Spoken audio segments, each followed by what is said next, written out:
आप बताइए ना, सोनिया गांधी जी राम मंदिर गई?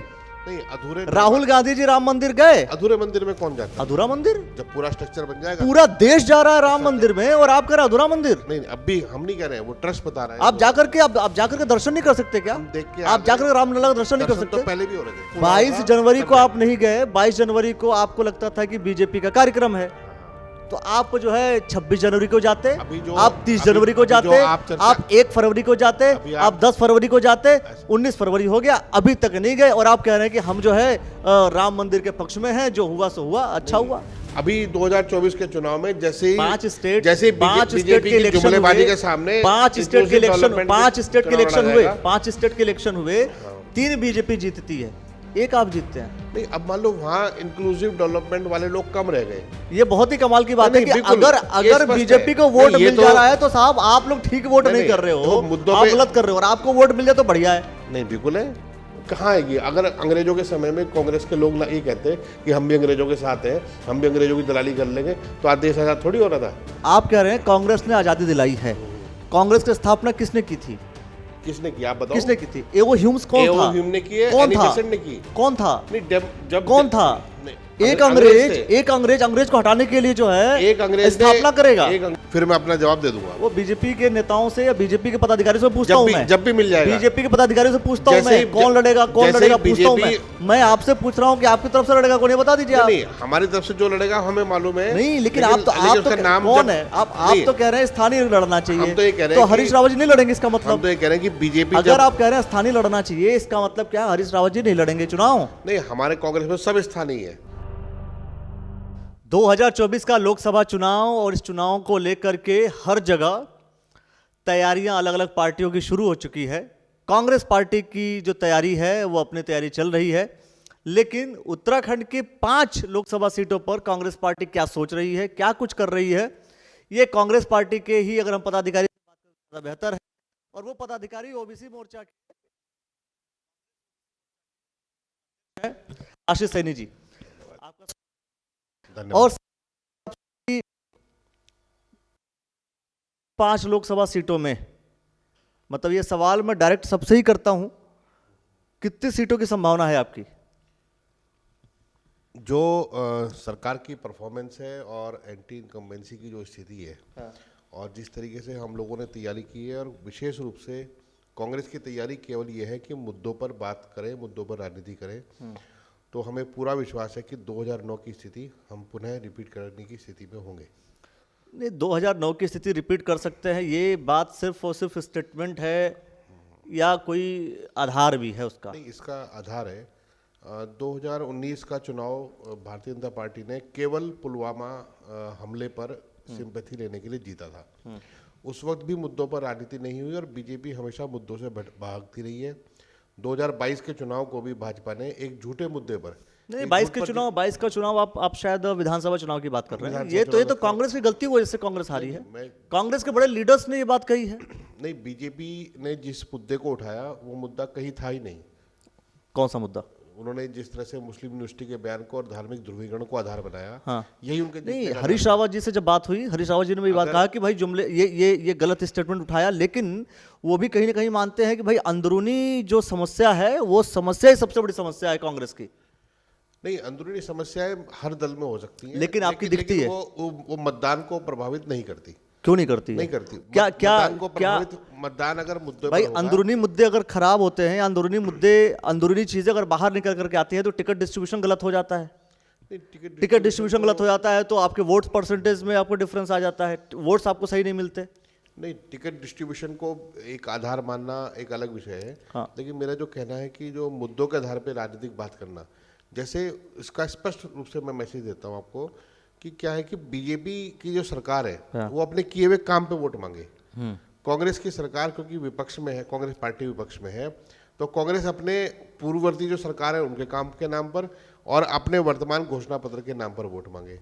यदि इस आधार पर चुनाव होगा जो लोकतांत्रिक तरीका है, लोगों ने दिया था ना घोषणा पत्र में धारा 370 था तो किया बीजेपी ने। नहीं, तो घोषणा पत्र में जो चीज था, मैं कह रहा हूं भाई घोषणा पत्र को लेकर के, राम मंदिर को लेकर के कांग्रेस पार्टी के लोग ही कहा करते थे कि मैं बता रहा हूं कि अजी तारीख नहीं बताएंगे। बीजेपी ने बता दिया, फिर भी दुख हो रहा था आप लोग को। नहीं, तारीख नहीं बताएंगे का बयान इसलिए आया था कि 2014 और 2019 के लोकसभा घोषणा पत्र में हाँ भारतीय जनता पार्टी ने राम मंदिर का जिक्र भी नहीं किया था। हाँ कोई तारीख चर्चा नहीं नहीं बताएंगे अरे कोई चर्चा नहीं की। तो आप लोग तारीख क्यों पूछ रहे थे? आप लोग तारीख क्यों पूछ रहे थे? आप लोग तारीख क्यों पूछ रहे थे? बीजेपी के नेता आप लोग ये डेट क्यों पूछ रहे थे कि नहीं आप बता दीजिए हमें कि भाई राम मंदिर आप कब बनाएंगे? नहीं, इसलिए कि बीजेपी ने हर भाषण में हर जगह ये कहा कि हम मंदिर वहीं बनाएंगे। तो बना दिया ना। तब हमने पूछा कि तारीख कब बनाएंगे आप? हाँ तो तारीख बता दिया। अब तारीख बताने के बाद अरे 22 तारीख को ढोल गाजे बाजे के साथ पूरे भारत को बता दिया। 22 तारीख से पहले तो 2019 भी आया, हाँ जिस वक्त सुप्रीम कोर्ट ने अपना डिसीजन सुनाया।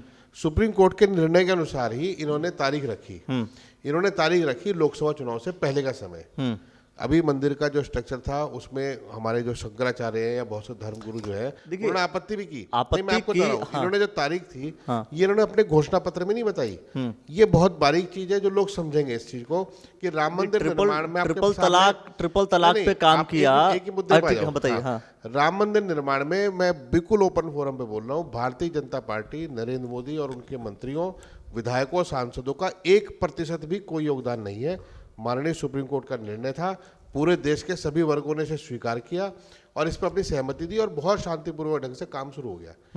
बीजेपी ने केवल क्योंकि जो ट्रस्ट बनाया गया है उस ट्रस्ट में सारे आरएसएस के लोग भर्ती कर दिए। सबने स्वीकार किया मैं कह रहा हूं सभी वर्गों ने स्वीकार किया, लेकिन कांग्रेस के लीडर्स ने स्वीकार नहीं किया। नहीं, ये तो आप कह रहे हैं ना। नहीं, मैं कह रहा हूं इसलिए कह रहा हूं नकार रहा हूं। आप नकारिए, मैं मैं अगली बात कह रहा हूं। आप बताइए ना, सोनिया गांधी जी राम मंदिर गई? नहीं, अधूरे। राहुल गांधी जी राम मंदिर गए? अधूरे मंदिर में कौन जाता है? अधूरा मंदिर जब पूरा स्ट्रक्चर बन जाएगा, पूरा देश जा रहा है राम मंदिर में और आप कह रहे अधूरा मंदिर? नहीं, अब भी हम नहीं कह रहे हैं, वो ट्रस्ट बता रहा है। आप जाकर के दर्शन नहीं कर सकते क्या? हम देख के आप जाकर रामलला का दर्शन नहीं कर सकते? तो पहले भी हो रहे थे। नहीं, मैं कह रहा हूं अभी क्यों नहीं कर? दर्शन तो पहले भी हो रहे थे भाई। अधूरा बना पूरा बना, आप इस पर डिस्कशन करते रहिए, आप बाद में क्यों नहीं गए? देखिए, भारतीय जनता पार्टी की राजनीतिक जो फील्ड होगी उसमें हम अपनी भागीदारी नहीं रखेंगे। नहीं, मैं कह रहा हूं 22 तारीख को आप नहीं गए साहब, आप 22 तारीख को नहीं गए। 100% 22 तारीख का उद्घाटन 100% राजनीति से प्रेरित। आप 22 जनवरी को नहीं गए, इसमें कोई रोल नहीं। चलिए डन हो गई बात। मैं कह रहा हूँ 22 जनवरी को आप नहीं गए। आज कौन सी तारीख है? भाजपा का। आज कौन सी तारीख है? भाजपा का। आज कौन सी तारीख है? जब पूरा निर्माण होगा। आज कौन सी तारीख है? जब लगेगा वो जाएगा। आज तारीख कौन सी है? नहीं, आज तो हम 19 फरवरी की बात 19 फरवरी है, लेकिन जब मंदिर का निर्माण पूरा 22 जनवरी को आप नहीं गए। 22 जनवरी को आपको लगता था कि बीजेपी का कार्यक्रम है, तो आप जो है 26 जनवरी को जाते, आप 30 जनवरी को जाते, आप 1 फरवरी को जाते, आप 10 फरवरी को जाते, 19 फरवरी हो गया, अभी तक नहीं गए और आप कह रहे हैं कि हम जो है राम मंदिर के पक्ष में हैं, जो हुआ सो हुआ, अच्छा हुआ। ये जो आप चर्चा कर रहे हैं यही मुद्दों से भटकना है। अभी भटकना है, ये मुद्दा ही नहीं है। आप बता रहे ना राम मंदिर में आप जाएंगे, आप कह रहे हैं राम मंदिर पूरी बात करनी है, मैंने कहा पूरी बात कर लेते हैं। मैं पूछ रहा हूँ कि कृष्ण मंदिर में क्यों नहीं गए? वृंदावन में जो कृष्ण मंदिर है, मोदी जी क्यों नहीं गए उसमें? वो तो नहीं जा रहे। बीजेपी के बहुत सारे नेताओं ने, बहुत से लोगों ने कह दिया ना, बहुत से लोगों ने कह दिया, बहुत से लोगों ने, मैं कह रहा हूँ नारा ये भी चल रहा है कि मथुरा और काशी। नहीं, नारा में मथुरा काशी भी है। जहां से वोट मिलेगा वो नारा चलेगा। हाँ, लेकिन वो वृंदावन नहीं जाएंगे। हाँ। क्यों नहीं जा रहे वृंदावन? वो रामेश्वरम में क्यों नहीं जा रहे? वो जब हम कह रहे हैं उस मंदिर में क्यों नहीं जा रहे? मैं कह रहा हूँ उन्हें आज उद्घाटन जिस मंदिर का होगा, उद्घाटन जिस मंदिर का होगा वहां जाकर करेंगे। वो भ्रमण हर मंदिर में कर रहे हैं। आज तो कल की धाम में भी गए हुए हैं। नहीं, यही तो हम कल की धाम में भी गए हुए हैं। वो तो कल की धाम में इससे पहले क्यों नहीं गए? कल की धाम में भी गए आज क्यों? अरे बुलाए आपके ही आचार्य प्रमोद कृष्णन, आपके आचार्य प्रमोद कृष्णन जी ने बुलाया उनको और वो गए। आपने बिल्कुल सही बात कही। और जो बात मैं कहना चाह रहा था वही आपने कह दी। आचार्य प्रमोद कृष्णन ने बुलाया, वो गए।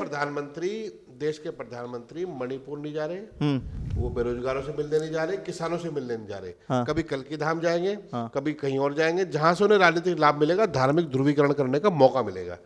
ये जो सरकार है ये पब्लिक वेलफेयर और सोशल वेलफेयर की बात नहीं करती, ये केवल पार्टी के वेलफेयर की बात करती है।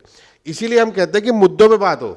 प्रधानमंत्री से लेकर भाजपा का एमएलए हो, चाहे विपक्ष का एमएलए हो, चाहे निर्दलीय एमएलए हो, विधायक हो, सांसद हो, या कोई भी राजनीतिक व्यक्ति हो, पदाधिकारी हो, वो उन इश्यूज से बात करें जो पब्लिक वेलफेयर के हैं, जिसके लिए उन्हें चुना जाता है, जिसके लिए वो राजनीति में आए हैं। पब्लिक वो वेलफेयर मंदिर में पूजा करने के लिए राजनीति में नहीं आए। बीजेपी पब्लिक वेलफेयर का मुझे आप ये बताइए कि क्या किसी मंदिर में जाने के लिए किसी देश का प्रधानमंत्री होना आवश्यक मैं है? एग्जैक्ट सवाल नहीं, कोई भी जा सकता है। क्या कैमरे ले जाने कोई भी जा आवश्यक सकता है? है। अगर कैमरे ना हो तो जाएंगे नहीं प्रधानमंत्री? कोई भी जा सकता है। नहीं जाते ना, कोई भी जा वो सकता सबको है। धक्का देके अकेले लाइन में खड़े होकर फोटो मैं खिंचाने अगली बात जाते कह हैं। रहा हूं कि क्या प्रधानमंत्री को शोभा देता है ये काम? अगर बीजेपी पब्लिक वेलफेयर का काम नहीं कर रही है, पब्लिक वेलफेयर की बात नहीं कर रही है, नहीं कर रही है, तो जीत क्यों रही है?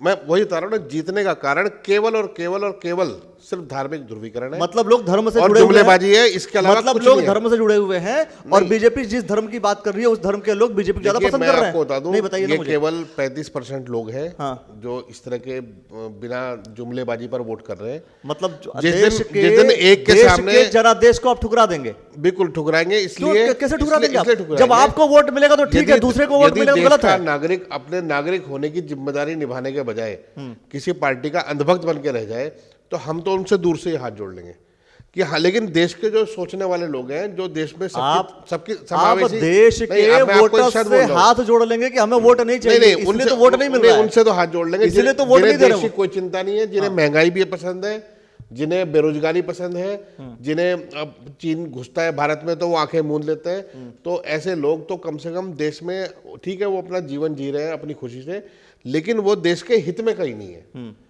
वो देश के अहित करने वालों के साथ है, देश को लूटने वालों के साथ खड़े होंगे, तो हम उनके साथ नहीं है। लेकिन हम ये कहते हैं कि जो सच्चाई और आप किसके साथ हैं?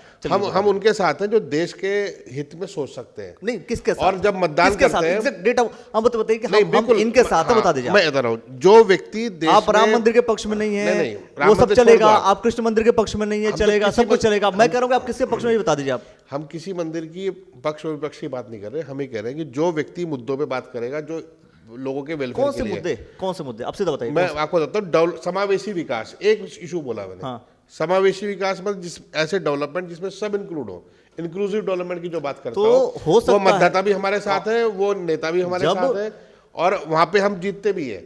अभी 2024 के चुनाव में जैसे ही पांच स्टेट बीजेपी के की जुमलेबाजी के सामने पांच स्टेट के इलेक्शन हुए, हाँ। 3 बीजेपी जीतती है, 1 आप जीतते हैं। नहीं, अब मान लो वहां इंक्लूसिव डेवलपमेंट वाले लोग कम रह गए, हमें साफ दिखाई दे मतलब रहा है कि कमाल हमारी की वोट बात बढ़ रही है। ये बहुत ही कमाल की बात है नहीं, कि बिल्कुल, ये अगर स्पष्ट बीजेपी है। को वोट नहीं, ये मिल जा रहा है तो साहब आप लोग ठीक वोट नहीं कर रहे हो, देखो, मुद्दों आप पे- गलत कर रहे हो, और आपको वोट मिल जाए तो बढ़िया है। नहीं, बिल्कुल है।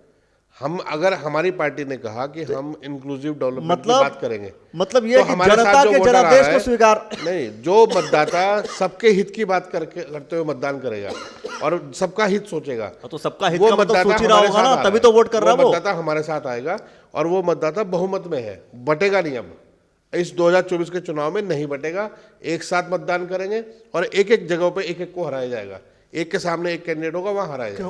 लेकिन अगर ऐसा ना होता, अगर बीजेपी को अपने हार के हालात ना दिखते, तो जिस तरीके से वो कांग्रेस के या अन्य विपक्षी दलों को जैसे किसी भी कीमत पर जोड़ने को तैयार बैठे हैं, 38 दलों का गठबंधन है, मुझे लगता है हाफ सेंचुरी ना पार कर जाए, ये जैसे कोई विचारधारा समाप्त हो चुकी है। सबसे ज्यादा बदहाल हालत तो बीजेपी के कार्यकर्ताओं के है, लेकिन उसके बाद ही बीजेपी में विचारधारा खत्म हो गई। आप किसी को लाओ, आप 4 दिन पहले जिसको भ्रष्टाचारी कहोगे, अगले दिन उसको अपने बगल में बिठाओगे। आप जीरो टॉलरेंस की नौटंकी करते हैं और जीरो टॉलरेंस में भ्रष्टाचार में नंबर 1 है। आप बात कर, जो भी बात बीजेपी के लोग एक मंच से करते हैं, इनका चेहरा ही दोगले चेहरे वाला है, डबल बात करेंगे हमेशा। जिस व्यक्ति को 10 दिन पहले गाली देंगे, उसी को अगले दिन लेके आएंगे। यानी इनको अंदर डर बैठ चुका है। और ये बहुत बड़ी समस्या यही है कि जो कमलनाथ जी बीजेपी के अगेंस्ट में बोलेंगे, वही जाकर के बीजेपी की शरण में चले जाएंगे। जो कांग्रेस के नेता बीजेपी के अगेंस्ट में बोलेंगे, वही कुछ टाइम बाद बीजेपी की शरण में चले जा रहे हैं। क्यों जा रहे हैं भाई? नहीं, ये बात तो बीजेपी आप क्या समस्या है? नहीं, आप क्या समस्या है? आप क्या कौन सी समस्या भाई? कांग्रेस पार्टी के अंदर ऐसी कौन सी समस्या है कि हर आदमी, हर नेता, बड़े से बड़े नेता कांग्रेस को छोड़ करके बीजेपी ज्वाइन कर रहा है? ये गैर कांग्रेसवाद जो बीजेपी लेकर आई है, हाँ। ये बीजेपी के ऊपर ही भारी पड़ रहा है। बीजेपी हमेशा ही सोचती थी कि हम हिंदुत्व की बात करेंगे और एक बड़ी बड़ी गोलगप्पे वाली बातें करेंगे और हम सरकार में बने रहेंगे। और आप क्या सोचते थे? एक काम मतलब खत्म कांग्रेस करें। क्या सोचती थी? बीजेपी ये सोचती थी कि हिंदुत्व की बात करेंगे। कांग्रेस क्या सोचती थी? बीजेपी की राजनीति का तरीका बता देता हूँ। इन्होंने स्मार्ट सिटी की बात की, इन्होंने काले धन लाने की बात की, इन्होंने इससे पहले महंगाई कम 100 दिन के अंदर कम करने की बात की, इन्होंने 2 करोड़ रोजगार की बात की। वो सारी बातें खत्म हो गई। ना तो रोजगार, कुछ ही नहीं मिला। उसके बाद क्या है कि एक जुमला बोलते हैं, फिर दूसरा जुमला बोलते हैं, फिर तीसरा झूठ बोलेंगे, चौथा झूठ बोलेंगे। झूठ और जुमले बदलते रहेंगे और कहीं पर भी जवाबदेही जैसा शब्द इनके पास नहीं है। प्रधानमंत्री कभी पत्रकार वार्ता नहीं करते, राज्य के मुख्यमंत्री कभी सोमवार को सदन नहीं चलाते ताकि विपक्ष के विधायक सवाल पूछ ले। ये दोनों चीजें क्या करती हैं कि इस सरकार का फेलियर दिखा रही हैं। आपके पास पूर्ण बहुमत देश की जनता ने आपको दे दिया, चाहे कैसे भी दे दिया, आपको झूठ सुन के दे दिया, जुमले सुन के दे दिया, लेकिन पूर्ण बहुमत आपके पास आया। पूर्ण बहुमत के बाद भी आप एक वेलफेयर सरकार नहीं दे पा रहे, आप लोगों को उनकी समस्याओं से राहत नहीं दे पा रहे, आप चीन से सुरक्षा नहीं दे पा रहे, किसी और देश में हमें सुरक्षा नहीं दे पा रहे। आप कर क्या रहे हैं फिर? आप खाली मंदिरों में चक्कर काटेंगे, अपनी फोटो दिखाएंगे, और कुछ लोग होंगे जो देश के लोग होंगे जिनकी मानसिकता ये होगी कि चाहे लोग मरते रहे, चाहे लोग बर्बाद होते रहे, लेकिन उनकी अपनी जो अंदर की प्यास है, वो जो ध्रुवीकरण की, अगर वो बुझ रही है तो उसमें खुश हैं। उस आत्ममुक्ता के दौर के जो लोग हैं वास्तव में देश के लिए सबसे बड़ा खतरा बन चुके हैं। ये स्थिति इसलिए है कि वो गलत लोगों को चुन रहे हैं। आज भी बृजभूषण शरण सिंह खुल के हंसता हुआ दिखाई देता है। अगर किसी को अपनी बेटियों का दर्द दिखाई नहीं दे रहा तो उससे बड़ा नरपिशाच कौन होगा? और ऐसे नरपिशाचों से मुकाबला करने के लिए तो अच्छे लोगों को सामने आना पड़ेगा और एकजुट भी होना पड़ेगा। तो इसीलिए इंडिया गठबंधन बनाया। कांग्रेस में जो इंडिया गठबंधन बनते ही आपने देखा होगा, हम लोग हमेशा बोलते थे कि नीतीश कुमार टूट के चले गए, गठबंधन आपका चल ही नहीं रहा है, इंडिया गठबंधन चल ही नहीं रहा है, चल ही नहीं रहा है। हमने हमेशा ये बोला कि उस गठबंधन में जब उसका नाम रखा तो गठबंधन के सब दलों ने मिलकर रखा। नीतीश कुमार को नहीं लिया, उनको चेयरमैन नहीं बनाया, तो वो चुपचाप से बीजेपी में चले गए। जो कहते थे मर जाएंगे लेकिन वहां नहीं जाएंगे, लगता है वो मर के गए, उनका जमीन मर गया इसलिए वहां पे गए। बकौल नीतीश कुमार, मेरे शब्द नहीं है ये। कांग्रेस ने हमेशा रास्ता सबके लिए खोल के रखा। उन्होंने कहा कि हम छोटा बन के भी आपको लाएंगे, लेकिन एक के सामने एक व्यक्ति को लड़ाने की जो रणनीति है इस पर काम करेंगे। बीजेपी आज इस तरह का वृक्ष बन चुकी है, इस तरह का कहते हैं कि जब मान लो गुंडों का गैंग बढ़ जाए तो जो बचे हुए लोग हैं जो अपराधी नहीं है तो उसका मतलब थोड़ा ना कि वो अपराध में लिप्त हो जाएंगे, चलो हम भी तुम्हारे साथ चलते हैं। वो उनकी आवाज भले ही कमजोर होगी, वो सत्ता में नहीं होंगे, लेकिन उनके खिलाफ खड़े होंगे। अगर आज 10 लोग गलत कर रहे होंगे और एक लोग अकेला सही व्यक्ति है तो सच्चा ईमानदार व्यक्ति होगा जो अकेला भी उन सबके खिलाफ होगा। ये सोच कहाँ आएगी? अगर अंग्रेजों के समय में कांग्रेस के लोग ना ये कहते कि हम भी अंग्रेजों के साथ हैं, हम भी अंग्रेजों की दलाली कर लेंगे, तो आज देश आजाद थोड़ी हो रहा था। अच्छा, कांग्रेस और आज बीजेपी के लोगों ने उस समय भी ये कहा कांग्रेस ने आजादी दिलाई है। नहीं तो बीजेपी ने कांग्रेस ने आजादी दिलाई है, बिल्कुल दिलाई है। कांग्रेस ने नहीं दिलाई तो किसने दिलाई? ये वाली चीज कई बार लोगों ने सुना भी है। इसके बाद हम सीधा हरिद्वार पे आएंगे। आप कह रहे हैं कांग्रेस ने आजादी दिलाई है, कांग्रेस की स्थापना किसने की थी? किसने की आप बताओ? किसने की थी? एओ ह्यूम्स कौन था? ह्यूम ने की है, कौन था? ने की। कौन था? नहीं जब कौन था? एक अंग्रेज को हटाने के लिए जो है एक अंग्रेज स्थापना करेगा। एक अंग्रेज ने एक पार्टी बनाई, उसका नाम कांग्रेस रखा, और उस पार्टी का काम था देश में डेमोक्रेसी को लाना, उसे समझना। वो जिसका मतलब ये नहीं कि वो अंग्रेजों के खिलाफ है। अब उसके बाद उसके सारे राष्ट्रीय अध्यक्ष कौन बने?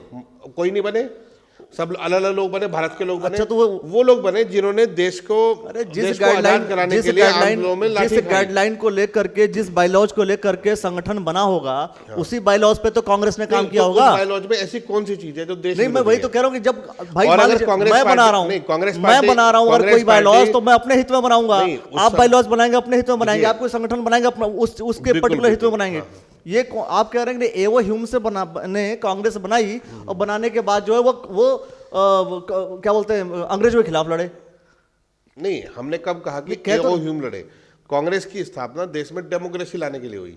डेमोक्रेसी ने जब काम करना शुरू किया तो सबसे बड़ी बाधा अंग्रेज शासन। फिलहाल अंग्रेज शासन सबसे बड़ी बाधा था। मैं सीधा हरिद्वार पे आता हूँ, रुके छोड़ दीजिए ना, बहुत ये सारे विषय चलते रहेंगे। नहीं, अगर आप मुद्दे उठा के चले जाएंगे अब फिर तो वो तो वहीं रह जाएंगे। करूंगा सवाल तो फिर आपके दर्शक कैसे समझेंगे क्या हुआ? बता दीजिए। मैं बता रहा हूँ, शॉर्ट बता रहा हूँ। बिल्कुल बताइए। जब वो कांग्रेस की स्थापना हुई, बार बार ये लोग कहते हैं कि अंग्रेज ने बनाई। डेमोक्रेसी के लिए समझने के लिए, समझाने के लिए, और भारत में क्योंकि विविधताओं का देश था, उन सबको एकजुट लाने के लिए, एक झंडे के नीचे लाने के लिए कांग्रेस की स्थापना हुई। उसके बाद कांग्रेस में वो लोग शामिल हुए उस आंदोलन में जो आजादी की लड़ाई के लड़ रहे थे। ये भी हो सकता है कि वो वो सब लोग लोग शामिल लड़े। हुए होंगे जो अंग्रेजों के साथ मिले हुए थे। वो सब लोग ये लड़े। भी तो हो सकता नहीं, है। वो सब लोग लड़े जो अंग्रेजी विचारधारा को लेकिन- अपनाने को लेकिन तैयार थे। जिन्होंने ये भी लिख तो हो के- सकता है। लेकिन ये आवश्यक है कि भाई अंग्रेज ने बनाई और बनाने के बाद जो सारे ऐसे हिंदुस्तानी आगे उसके अंदर जो देश को आजाद कराना चाहते हैं, ये भी तो हो सकता है कि जो उस गुलामी मानसिकता को स्वीकार कर रहे हो। नहीं होने को तो ये भी हो सकता है कि अंग्रेजों ने अपने जो उस वक्त के दलाल थे उन्होंने अब सत्ता में ले आए। ये भी हो सकता है। 70 साल के संघर्ष के कुछ बाद भी हो सकता है। उन्हें लग रहा कि भारत एक बड़ी अर्थव्यवस्था बनने जा रहा है, मजबूत देश बन रहा है, इसको कैसे रोके, तो उन्होंने अपने पुराने दलालों को फिर से एक्टिव कर दिया।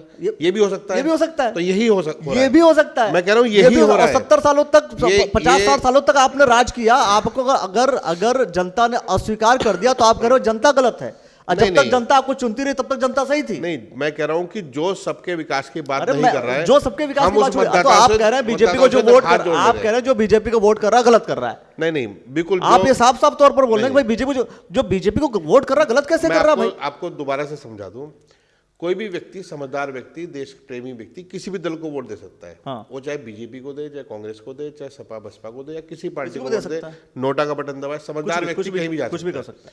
लेकिन जो एक ऐसा व्यक्ति होगा जो धार्मिक ध्रुवीकरण से प्रभावित होगा, जुमलों पे खुश होता होगा और नुकसान होने के बावजूद भी हंसता होगा और मजबूर होकर भी अच्छा, एक सारा बात तारीफ बताइए। करता अच्छा, एक होगा, बात बताइए। जिसे हम अंधभक्त की श्रेणी में रखते हैं, तो उसकी मजबूरी है, वो महंगाई की भी तारीफ करेगा। ऐसे ही बीजेपी के वो बहुत से लोग- भ्रष्टाचार नहीं, आप- भ्रष्टाचार का भी तारीफ आप करेगा। जैसे- और वो ब्रिजभूषण अरे शरण सिंह का पक्ष रखेगा। मैं कह रहा हूं आप वो जैसे मणिपुर में भी आप बहुसंख्यक जैसे का पक्ष मैं कह रहा हूं रखेगा। जैसे आप बात कर रहे हैं अंधभक्त वाली शब्द का इस्तेमाल कर रहे हैं, वैसे ही बीजेपी के लोग आते हैं जो कहते हैं चमचा शब्द का इस्तेमाल करते नहीं, हैं। बिल्कुल करेंगे वो, ठीक है। क्योंकि वो अपने ऊपर का जो लगा हुआ नहीं, वो लेवल अपने है को तो- नहीं, उसे वो हटाना कहते चाहते हैं, वो हैं। ये कहते हैं कि ऐसे ऐसे चमचे का मतलब कांग्रेस पार्टी के लोग हैं ऐसे चमचे जो गलत हो रहा हो फिर भी अपने सर पे लेकर हो रहे हैं। तो ये तो हम कह रहे हैं उनको कि आप गलत का साथ क्यों दे रहे हैं। चलिए, ठीक है। लेकिन वो कभी भी मुद्दों पे नहीं आएंगे। वो हमेशा वो एक रटा हुआ व्हाट्सएप का बयान आता है, हाँ। उन्हें एक शब्द आ गया कि ये शब्द चलिए हमें ये कांग्रेस वालों बताइए, को बोलना ये है, बताइए, तो ठीक बोलते है, रहेंगे। ठीक है। वो तो कितने सीट्स निकाल लेंगे आप लोग? नहीं, मैं कह रहा हूँ जहां पर कितने सीट्स निकाल लेंगे? जहां पर भी छोड़ दीजिए आमने ना। सामने का अरे चुनाव सीधी बात होगा, की, आप कितने सीट्स जहां निकाल पर भी आमने सामने का चुनाव होगा वहीं विपक्षी गठबंधन चुनाव जीतेगा। तो चुनाव के तरीके से ही होता है, हाँ, बिल्कुल। वैसे ही होगा। लेकिन मैं कह रहा हूं कितनी सीट्स निकाल लेंगे आप लोग?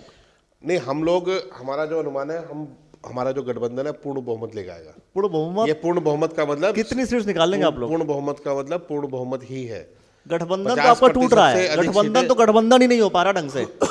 गठबंधन में जो नेता है वही भाग रहे हैं इधर उधर, उनको तो छोड़ दीजिए। मैं कह रहा हूं कांग्रेस पार्टी कितनी सीट निकाल पाएगी? नहीं, कांग्रेस पार्टी जो आमने सामने के चुनाव में, जो नॉर्थ इंडिया की भी लगा लें, साउथ की भी सब लगाएं, हम लगभग 300 से अधिक का आंकड़ा हमारा पार होगा आमने सामने के चुनाव में। जो वोटें हमारी बढ़ जाती थी उधर, अब वो नहीं बढ़ेगी। कम से कम उत्तर प्रदेश से 40-45 से अधिक सीटें निकाल के लाएंगे। आपके हिसाब से 300 वोट जीतेंगे भाई? कांग्रेस पार्टी 300 जीतेगी, मोदी जी 400 जीतेंगे। 700 सीट तो हमने जोड़ दिया, अब 543 सीट ही है। अब वो गणित जो है, गणितज्ञ से किसी पूछूंगा भाई ये कैसे संभव है। हो सकता है सीट जबरदस्ती बढ़ाई जाए कुछ, या मेंटेन किया जाए। हरिद्वार से लड़ेगा कौन आपका? नहीं, कांग्रेस में एक स्थिति है कि कांग्रेस में कैंडिडेट चयन का जो प्रक्रिया है वो हमारी अभी प्रक्रिया में चल रही है। कांग्रेस किसे प्रत्याशी बनाएगी, इससे ज़्यादा महत्वपूर्ण है कि कांग्रेस के प्रत्याशी के साथ सब लोग एकजुट हों। तो और दो दल, वही तो कह रहा हूं कि लड़ेगा कौन? जो हमारी लड़ेगा कौन? जो हमारी वोट अन्य दलों में कम कम बढ़ जाती थी, हम उसको भी एकजुट करने की प्रक्रिया में है। वो तो बीजेपी भी करेगी चुनाव में। नहीं, लड़ने का प्रक्रिया भी तो एक महीना शेष है। लड़ेगा कौन आपकी तरफ एक से? महीना शेष है। भाई, और हरीश और हम रावत अपना- जी हम- भी कह रहे हैं लड़ेंगे, उनके पुत्र भी कह रहे हैं, दोनों पुत्र भी कि वो भी लड़ेंगे। और कांग्रेस पार्टी के आप लोग मिलकर के ये कह रहे हैं कि जी हमें कोई स्थानीय नेता चाहिए। तो आप लोगों ने तो कंफ्यूजन नहीं, कर तो दिया पूरा। नहीं, हमारे यहाँ तो डेमोक्रेसी है ना, हम अपनी बात रखते हैं पार्टी में। हाँ। मुझे आप बताइए ना, बीजेपी के वर्तमान छोड़ दीजिए, सांसद, फिर अब आप नहीं, लगे नहीं, बीजेपी की बात ना, कर ना, रहे हैं। ना, मैं मैं कहा इसलिए किस कह हिसाब रहा से लड़ेगा हूँ, कौन? जो पावर में है, जो जब वर्तमान बीजेपी सांसद की है, बात करता हूं तो आप कहते हो हमारी बात करो, जब ये- आपकी बात कर रहे हो तो आप कहते हो नहीं, बीजेपी की आप बात कर रहे हो। अपने सूत्रों से ये बता दीजिए कि आप वर्तमान सांसद चुनाव लड़ेंगे या नहीं लड़ेंगे, फिर मैं अपना जवाब दे दूंगा। वो बीजेपी के नेताओं से या बीजेपी के पदाधिकारियों से पूछता हूं मैं। जब भी मिल जाएगा। बीजेपी के पदाधिकारियों से पूछता हूं जैसे मैं, ही- कौन लड़ेगा कौन जैसे ही लड़ेगा पूछता हूं बीजेपी मैं आपसे पूछ रहा हूं कि आपकी तरफ से लड़ेगा कौन, ये बता दीजिए आप। नहीं, हमारी तरफ से जो लड़ेगा हमें मालूम है। नहीं, लेकिन आप तो उसका नाम कौन जब- है? आप नहीं, तो कह रहे हैं स्थानीय लड़ना चाहिए। हम तो ये कह रहे तो हैं कि- हरीश रावत जी नहीं लड़ेंगे, इसका हम मतलब? तो ये कह रहे हैं कि बीजेपी अगर आप कह रहे हैं स्थानीय लड़ना चाहिए, इसका मतलब क्या हरीश रावत जी नहीं लड़ेंगे चुनाव? नहीं, हमारे कांग्रेस में सब स्थानीय है।